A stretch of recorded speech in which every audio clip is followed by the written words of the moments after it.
I watch a good amount of right-wing crap. It irritates me. Some talking points are fine, but most of them have a singular objective: scare the listener as badly as possible and paint the other side as the villain.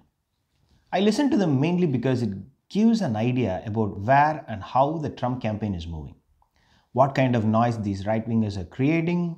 They are all coordinated. So before the Trump campaign moves, these guys will move. So it is easy to decipher the direction of the Trump campaign. What has become clear in the days after November 3rd is the Trumpian GOP and the right wing did have a contingent plan to contest the election. The constant attack on mail in ballots was designed to bring the legitimacy and the integrity of the election under question and lay the groundwork to file lawsuits after the election. If some people get disillusioned and not vote for the Democrats, then that's an added bonus. The Trump campaign wanted to win, and their contingency plan, which was poorly crafted, was designed to address only one scenario: a close defeat. They really did not have a plan to contest the results if the defeat was in the order of multiple states and hundreds of thousands of votes. The plan was to lose closely, use the courts to invalidate as many mail-in ballots as possible. If that is not enough to overturn the results, then keep filing lawsuits, delay the certification of the results, and then push the GOP legislature to appoint pro-Trump electors, making the case that no viable result will be possible in time before the December 14th deadline for the Electoral College meeting due to these lawsuits. But getting the legislatures to intervene is not a simple task as tweeting them to do so. To get that to happen, the Trump campaign needs to sow enough confusion, bring enough material to the courtrooms, and expand the question of fraud outside the right-wing echo chamber.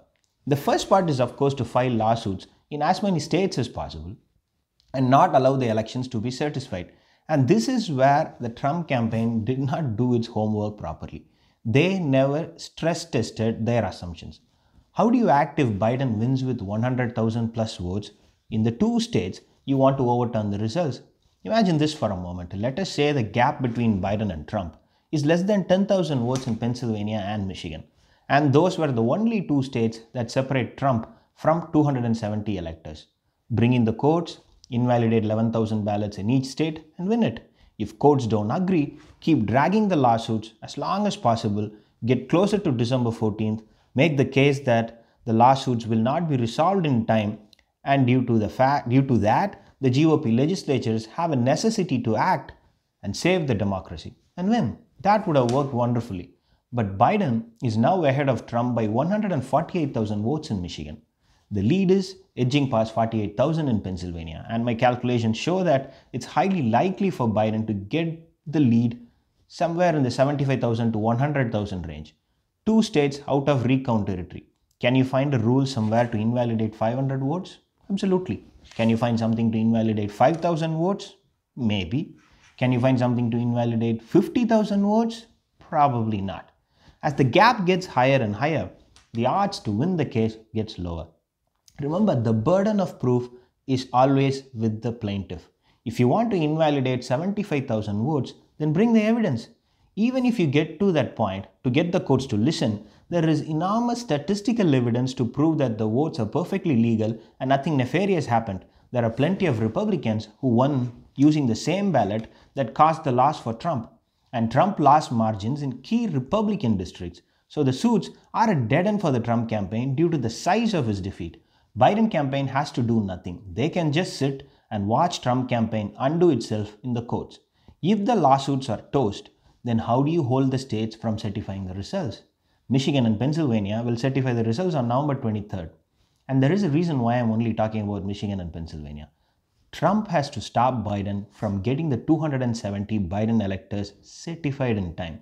And he cannot do that in any state. Wherever Biden's margin is big, is out.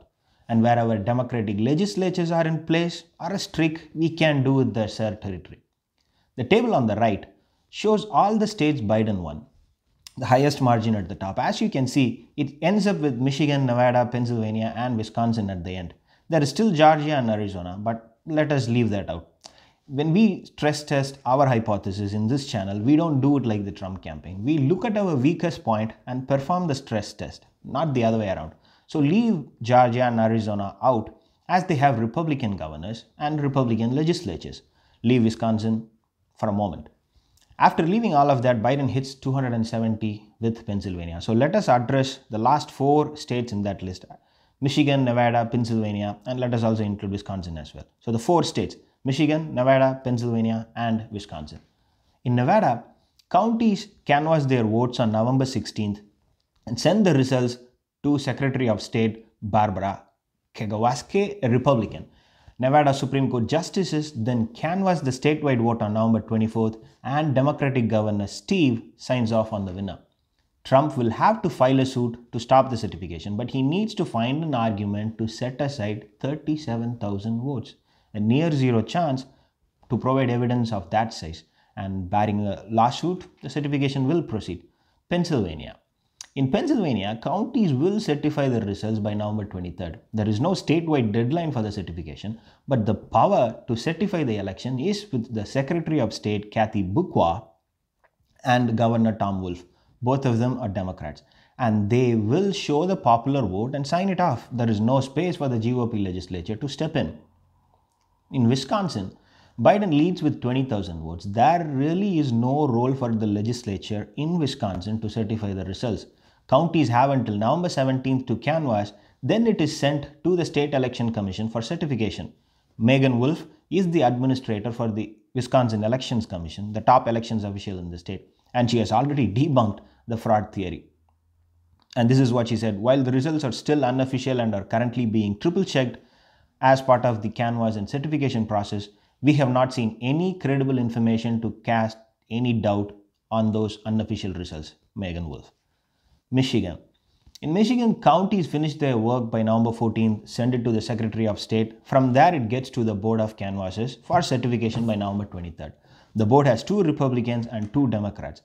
I think if there is a deadlock, this could go to the legislature. But Michigan is also the state where Biden's lead is the largest among the 6 states that we are looking at. Biden is leading Trump by 148,000 votes. So what argument will the 2 Republicans make to not certify the results? A very, very difficult case to make. 4 suits were filed by the Trump campaign in Michigan. 3 have already been tossed out, and the last one will soon join the list. Why? Lack of evidence to overturn a verdict which is bigger than 148,000 votes. So out of the other 2, Georgia and Arizona, Trump has very little chance to block the 17 Biden electors from getting certified in Arizona. The reason is, in Arizona, the power to certify the results is with Secretary of the State Katie Hobbs, a Democrat. Unless there is a court order asking her not to do that, she is going to certify the results. Can Trump find evidence to make the argument that 15,000 votes must be tossed out? He cannot, because you cannot manufacture evidence of that size. Pennsylvania, Arizona, Nevada, and Wisconsin, all 4 states look extremely difficult for Trump. And the one state where there may have been a small chance, Michigan, is also the state where his defeat is the largest. The Trump campaign is now suing for the sake of suing. It looks more of a strategy to keep the base engaged until Trump figures out a way to exit, help Republican Party win the 2 Senate seats in Georgia, and more than all of that, get some more money from the base to retire campaign debt. Game over, everyone. It really is. Trump's path to toss the election to the House of Representatives has already closed. Get ready to welcome President-elect Joe Biden and Vice President-elect Kamala Harris. Thanks for watching. If you like it, please subscribe.